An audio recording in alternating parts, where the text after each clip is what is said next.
Akhirnya kebusukan demi kebusukan mulai terbongkar semua.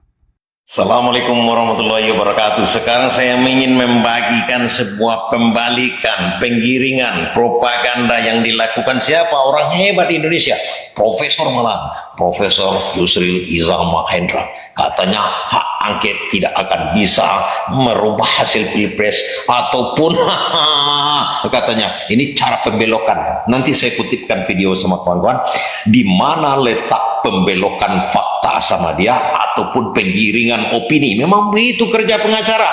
Yang salah bisa benar, yang benar bisa salah. Itu cara pengacara di seluruh, di mana? Di seluruh dunia, di seluruh angkasa juga begitu. Dan ini pengacara dari omon-omon sudah mulai mengarahkan narasi dan mengarahkan propaganda penggiringan opini bahwa hak angket sekarang itu tidak akan merubah hasil pemilu. Sangat bisa merubah hasil pemilu, bahkan menjatuhkan presiden pun hak angket itulah.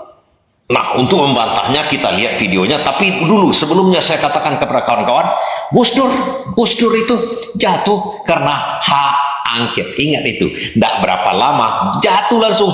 Jangankan merubah hasil pemilu, menjatuhkan presiden yang sedang berkuasa itu dari hak angket itu secara konstitusi. Nah, ada pembelokan faktanya nanti. Ingat cara pembelokan faktanya yang narasinya bahwa KPU itu adalah independen katanya.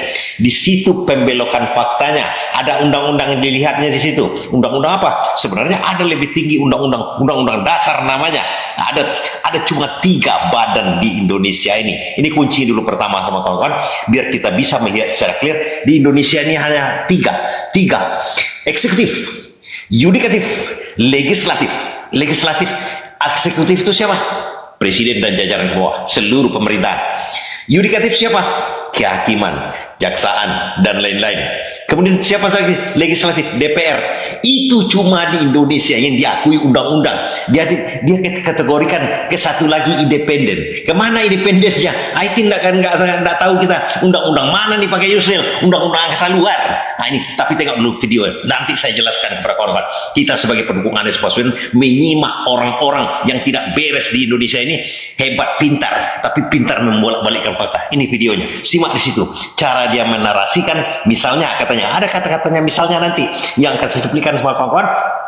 Misalnya begitu katanya. Kan dari situ dia berpijak mendalilkan segala macamnya ke atas. Ini dia videonya. Bagaimana kalau DPR menggunakan hak angket? Ini kan sekarang dikemukakan oleh PDIP. Ya, PDIP akan mendorong hak angket. Hak angket itu hak DPR untuk melakukan penyelidikan terhadap satu dugaan pelanggaran yang dilakukan oleh pemerintah. Pemerintah kan bisa bilang, kenapa kami diangket? Kan yang melaksanakan pemilu kan KPU. Undang-Undang Dasar 45 mengatakan KPU adalah sebuah lembaga negara yang mandiri, independen, pemerintah nggak ikut campur, misalnya bilang begitu kan. Tapi bisa aja DPR melakukan investigasi. Presiden ada cawe-cawe nggak? Misalnya begitu kan. Ada cawe-cawe apa enggak? Silakan aja diselidiki. Dan kalau sekiranya memang hasil angket itu mengatakan cukup alasan ada pelanggaran, maka hak angket itu kan memberikan rekomendasi kepada aparat penegak hukum untuk mengambil satu tindakan. Ya.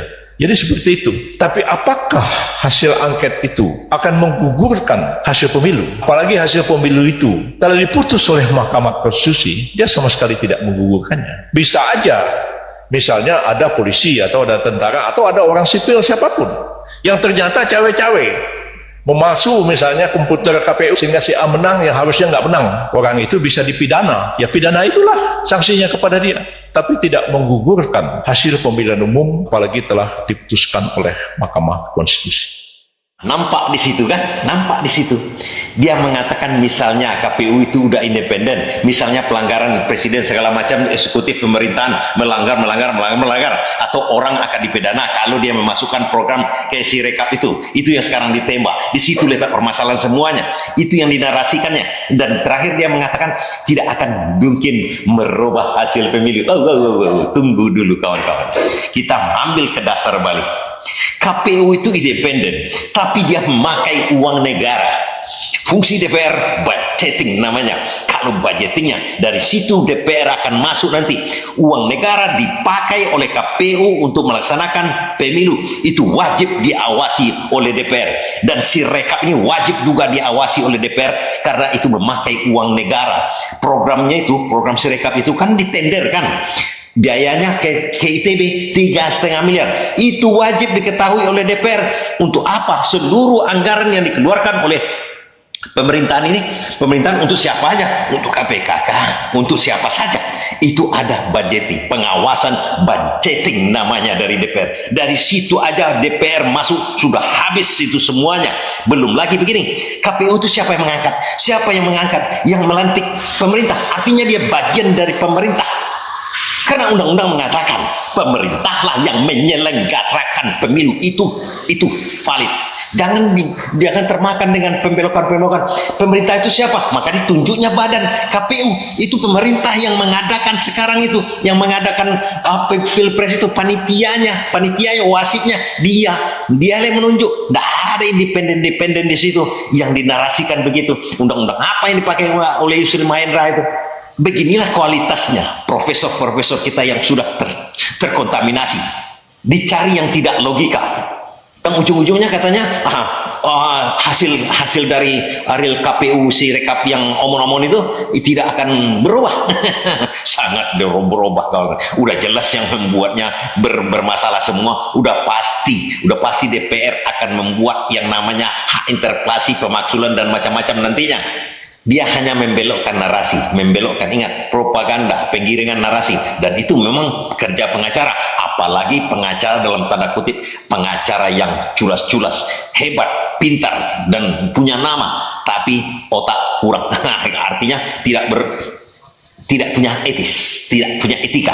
Itu yang saya maksudkan. Ada undang-undang lebih besar dari situ sebenarnya yang tidak dicermati, yang akan dikibulinya, yang akan ditutupnya kepada hakim-hakim, yang kepada kita sebagai pendukung-pendukung Anies dan Ganjar dan lain-lainnya yang dirugikan oleh Serkap. Artinya begini menurut dia, terima aja lah, kalah ya kalah aja. Itu maksud dia. Itu yang kita bongkar di sini. Terima kasih. Ternyata begini cara mainnya. Asli, benar-benar tidak sangka.